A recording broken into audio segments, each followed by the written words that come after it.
Henri VIII et sa fille, la grande Élisabeth, deux figures d'une dynastie mythique, les Tudors. Ils règnent pendant plus d'un siècle sur l'Angleterre et marquent un tournant dans l'histoire.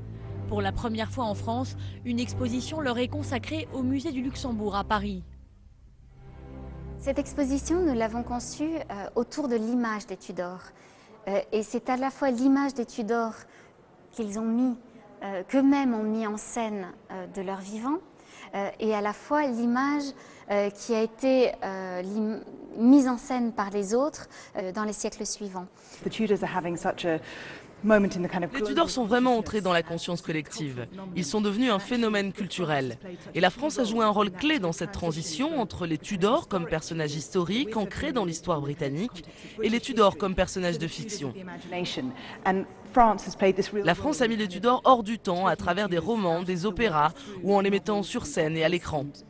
À peine entré, le visiteur découvre la dimension cinématographique de cette dynastie, avec notamment le costume de Cate Blanchett dans le film Élisabeth où elle incarne justement Élisabeth Ier. Car la dynastie des Tudors, qui a régné de 1485 à 1603, a tous les ingrédients pour fasciner. Elle a révolutionné l'art, la diplomatie, les liens entre religion et État et a commencé avec un coup d'éclat. Henri VII a fondé la dynastie et a mis fin à une guerre civile de 30 ans, la guerre des Deux Roses. C'est un début emblématique. Il s'est emparé de la couronne sur le champ de bataille. Mais ce sont surtout ses descendants et leur vie privée tumultueuse qui donnent naissance au mythe des Tudors. Vous avez Henri VIII, connu pour avoir eu 6 femmes dans sa quête d'un héritier mâle. C'est déjà extraordinaire en soi. Mais ensuite, il y a sa fille Élisabeth Ier qui a fait le vœu de ne jamais se marier et de rester vierge. Là, le contraste est frappant entre les 6 épouses d'Henri et la reine vierge Élisabeth.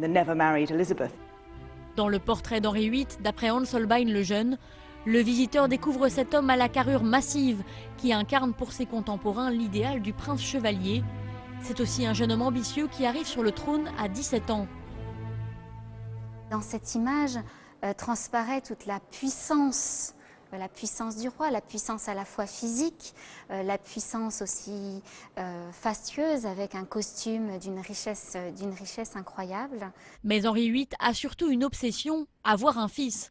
Sur ses 6 femmes, il en fera décapiter 2. Pour Henri VIII, avoir un héritier mâle, c'est une question d'État.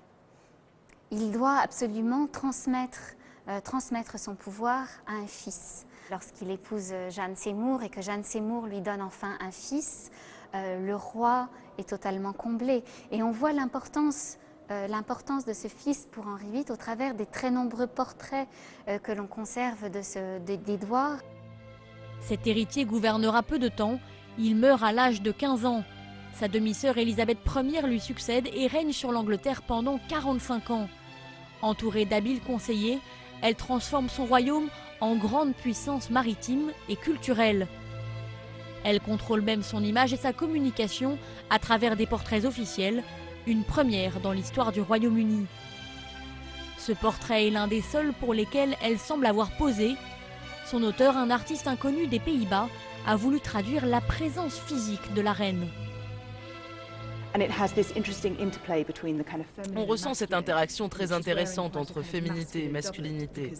Elle porte un pourpoint très masculin parce que c'est une reine qui doit se présenter comme un roi. Elle doit gérer son royaume aussi bien que n'importe quel prince d'Europe. Et ce portrait a reçu en quelque sorte une validation officielle et va servir de modèle pour les 20 ans à venir. De la réalité au mythe, il n'y a qu'un pas. La légende des Tudors naît avec des auteurs comme Walter Scott ou William Shakespeare qui la feront connaître dans toute l'Europe. Dès le XVIIe siècle, les Tudors deviennent des personnages de théâtre. Et parmi les plus célèbres des auteurs du XVIIe siècle à mettre en scène les Tudors, c'est Shakespeare. Et effectivement, ce que nous voyons ici à l'arrière-plan, c'est une représentation de la pièce de Shakespeare sur la scène de Covent Garden à Londres.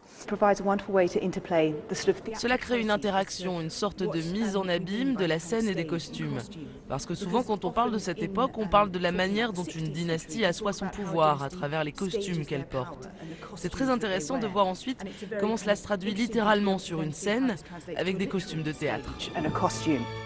Pour percer les mystères de cette dynastie entre mythe et histoire, rendez-vous au musée du Luxembourg à Paris jusqu'au 19 juillet.